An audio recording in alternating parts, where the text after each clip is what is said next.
everybody. Mrs. Crosley here with another book. I got a special request to read this story, The 7 Silly Eaters. This was one of my kids' favorite stories. In fact, I had to tape this book together to be able to read it to you tonight. So, Whitney, this is for you. Not so long ago, they say, a mother lived just like today. Mrs. Peters was her name. Her little boy was named the same. Now, Peter was a perfect son in every way except for one. When Peter was just 1 year old, he did not like his milk served cold. He did not like his milk served hot. He liked it warm, and he would not drink it if he was not sure it was the proper temperature. But Mrs. Peters did not mind. She was a mother sweet and kind, and when his milk spilled on the floor, she patiently prepared some more. She'd take the bottle from the shelf and chuckle softly to herself. What a silly sort of eater is my darling baby Peter. When Peter had not yet turned 2, another baby, sweet and new, was born. Dear Lucy, small and fair, with big blue eyes and curly hair. But long before this child was grown, she had opinions of her own, of what she'd eat and what she'd not. She hated milk, both hot and cold, and warm was worst of all. Instead, whenever Lucy dear was fed, she bellowed for a pink lemonade, not from a can, oh no, homemade. But Mrs. Peters did not mind. She squeezed each lemon to its rind, while mopping milk up from the floor and patiently preparing more. She'd take the lemons from the shelf and giggle softly to herself. What a silly pair of eaters are Lucy dear and Peter Peters. Now Lucy grew and Peter grew till he was 3 and she was 2. And who was one? Why, little Jack, with eyes so brown and hair so black. A happy baby, never cross, but all he'd eat was applesauce. Peeling apples by the pound, Mrs. Peters faintly frowned. She'd take the apples from the shelf and murmur weakly to herself, what a silly bunch of eaters are Lucy, Jack, and Peter Peters. Peter, Lucy, and young Jack had another brother, Mac. Mac was charming, round, and plump, but if his oatmeal had a lump, Mac would dump it on the cat. Mrs. Peters hated that. But since she loved her children 4, she'd strain the oatmeal 2 times more. She'd take it from the pantry shelf and mumble sadly to herself, what a foolish group of eaters are all my precious little Peters. Before another year was through, who came along? Why, Mary Lou. She was a darling, sweet and bright, and had a healthy appetite. That is, as long as she was fed soft and squishy homemade bread. Poor Mrs. Peters got no rest, but still she did her very best.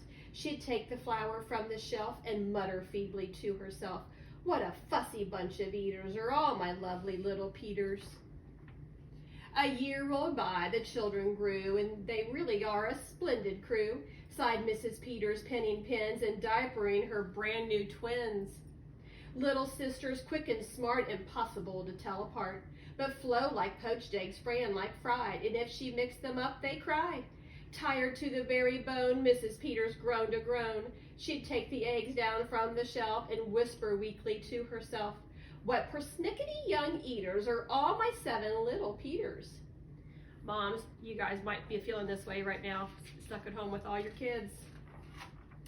Now time went by as time will do, and as it passed, the children grew. The problem was that as they grew, their appetites kept growing too. But not their choice of what to eat, each child continued to repeat.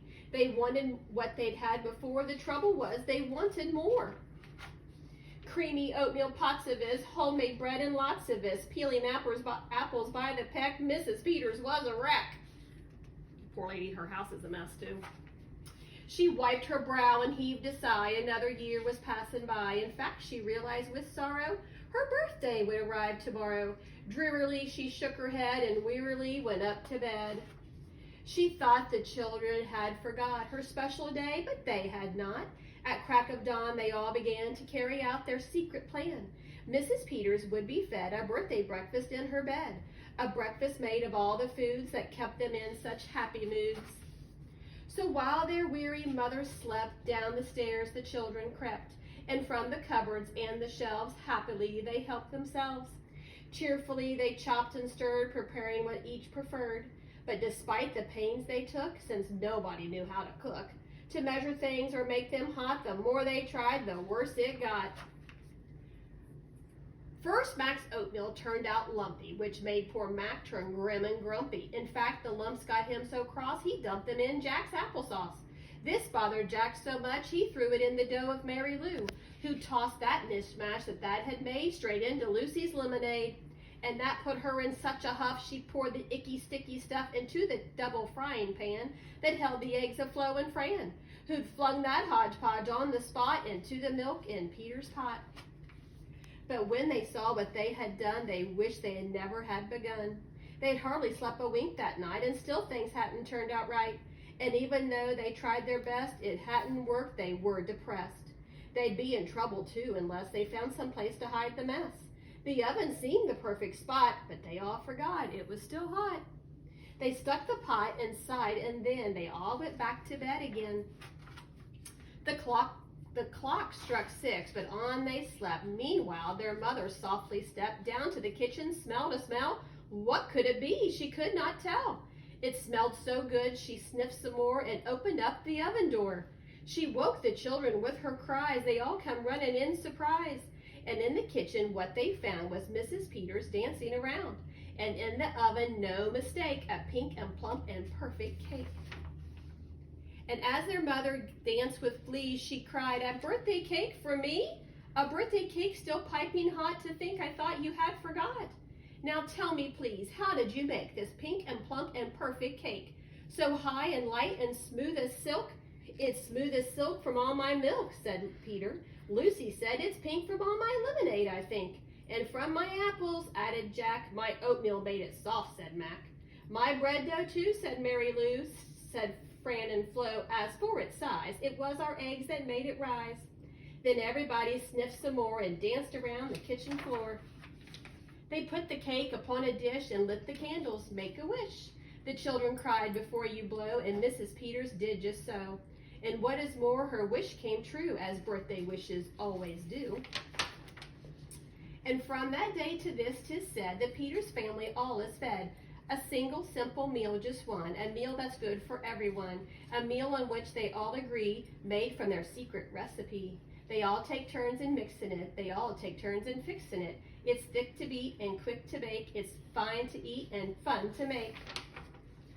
It's Mrs. Peters' birthday cake. See ya.